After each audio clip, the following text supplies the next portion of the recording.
lược giúp ông Trump đắc cử tổng thống. Donald Trump giành thắng lợi chóng vánh trong cuộc đua Nhà Trắng nhờ biết cách đánh vào nỗi hoang mang của cử tri về kinh tế cũng như nhập cư. Ứng viên tổng thống Mỹ đảng Cộng hòa Donald Trump đã nhanh chóng đánh bại đối thủ đảng Dân Chủ Kamala Harris khi giành được loạt bang chiến trường quan trọng trong cuộc bầu cử năm nay. Ông trở thành tổng thống Mỹ đầu tiên trong hơn 120 năm để mất Nhà Trắng, rồi tiếp tục tranh cử và giành lại nó. Sau thành tích của Tổng thống Grover Cleveland năm 1892, Trump vượt ngưỡng 270 phiếu đại cử tri cần thiết để giành chiến thắng tại Nhà Trắng sau chiến dịch tranh cử kéo dài với các cuộc thăm dò tại 7 bang chiến trường quan trọng đều cho thấy cách biệt giữa hai ứng viên cho tới tận ngày bầu cử đều vô cùng xích sao. Ông sau cùng có được thành tích thuyết phục khi đưa bang chiến trường Georgia trở lại với đảng Cộng hòa, giữ vững thành trì Bắc Carolina và phá vỡ cái bức tường xanh của đảng Dân Chủ khi thắng ở Pennsylvania. Trump cũng vượt đối thủ về cả số phiếu phổ thông, điều mà ông không làm được vào năm 2016 và đảng Cộng hòa chỉ thành công một lần kể từ năm 1992. Ông làm được điều đó khi đối mặt với loạt cáo buộc hình sự, 2 âm mưu ám sát hụt và một bước ngoặt trong chiến dịch tranh cử, khi Tổng thống Joe Biden rút khỏi cuộc đua, trao lại ngọn đuốc cho bà Harris. Theo giới phân tích, để đạt được thành tích này, Trump và Phó tướng J.D. Vance đã áp dụng chiến lược khôn ngoan là tận dụng nỗi bất mãn trong công chúng về tình trạng chi phí sinh hoạt tăng cao, làn sóng di cư ở biên giới phía Nam và tình hình bất ổn ở nước ngoài dưới chính quyền Biden để thuyết phục họ đặt niềm tin vào chính sách của ông. Các cuộc thăm dò ý kiến cử tri sau khi bỏ phiếu cho thấy Trump giành được ủng hộ lớn từ các cử tri gốc Latin, đồng thời củng cố biên độ ủng hộ mạnh mẽ ở các vùng nông thôn. Trump đã cam kết thực hiện chiến dịch trục xuất lớn nhất trong lịch sử quốc gia, gia hạn các khoản cắt giảm thuế mà ông ký thành luật vào năm 2017, áp thuế rộng rãi với hàng nhập khẩu nước ngoài, hủy bỏ các biện pháp bảo vệ thanh thiếu niên chuyển giới và hạn chế các quy định về môi trường. Theo Christian Parr, phóng viên chính trị cấp cao tại tạp chí Vogue, một lý do khiến Trump giành được thắng lợi nằm ở việc ông đã tận dụng tối đa động lực ủng hộ ở các vùng nông thôn. Trước ngày bầu cử, mọi người đều kỳ vọng Trump sẽ chiếm ưu thế ở khu vực nông thôn. Tuy nhiên,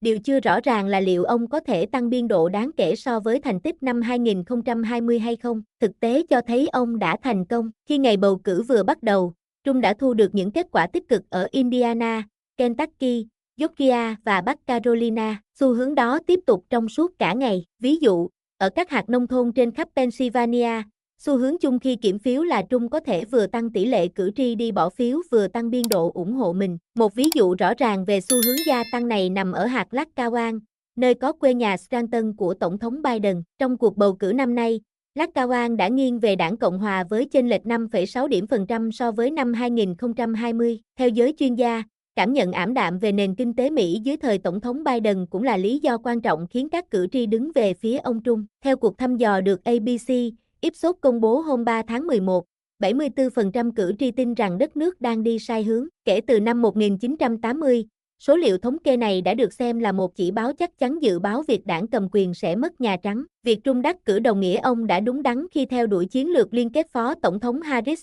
với các chính sách của Tổng thống Biden. Nền kinh tế, hay đúng hơn là nhận thức của công chúng về nền kinh tế, cho thấy cử tri lo lắng như thế nào. Giá cả chỉ tăng 2,1% vào tháng 9 so với cùng kỳ năm trước và nền kinh tế tăng trưởng mạnh mẽ 2,8% trong quý trước, nhưng 75% cử tri cho biết kinh tế đất nước đang trong tình trạng tồi tệ. Theo cuộc thăm dò do New York Times, Sina College thực hiện hồi tháng 10, và khi báo cáo trước ngày bầu cử từ Bộ Lao động cho thấy xu hướng tăng trưởng việc làm yếu ớt, chủ yếu là do ảnh hưởng từ mưa bão và cuộc đình công lớn của công nhân, ông Trump đã chớp lấy thời cơ. Báo cáo việc làm hoàn toàn mới đó chứng minh một cách dứt khoát rằng Kamala Harris và Joe Biden đã đẩy nền kinh tế của chúng ta xuống vực thẳm.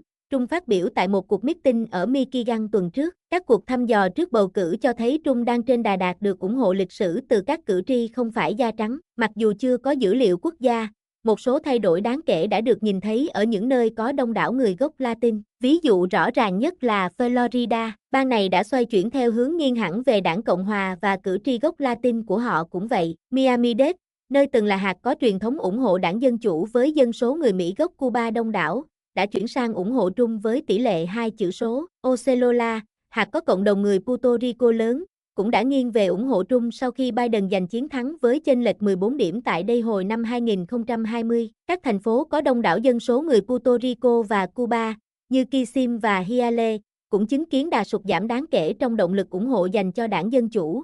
Theo phân tích từ Equip Research, một thành công khác của Trung là ông đã nắm bắt thành công tâm trạng lo âu của cử tri về vấn đề nhập cư.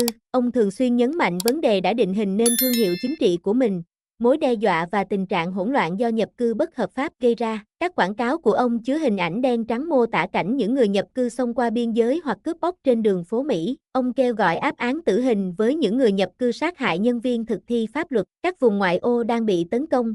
Trung nói tại Virginia hôm 2 tháng 11, ông tập trung tối đa vào lượng lớn người nhập cư xuất hiện ở các thành phố xa biên giới phía Nam trong suốt chiến dịch tranh cử, cũng như thông tin về tội phạm do người nhập cư gây ra để phóng đại cảm giác rằng cử tri có thể sớm thấy mình bị bao vây trong chính cộng đồng của họ. Trong cuộc thăm dò toàn quốc cuối cùng của New York Times, Synagogue về hai chiến dịch tranh cử, 15% số người được hỏi cho biết nhập cư là vấn đề quan trọng nhất trong việc quyết định phiếu bầu đối với họ.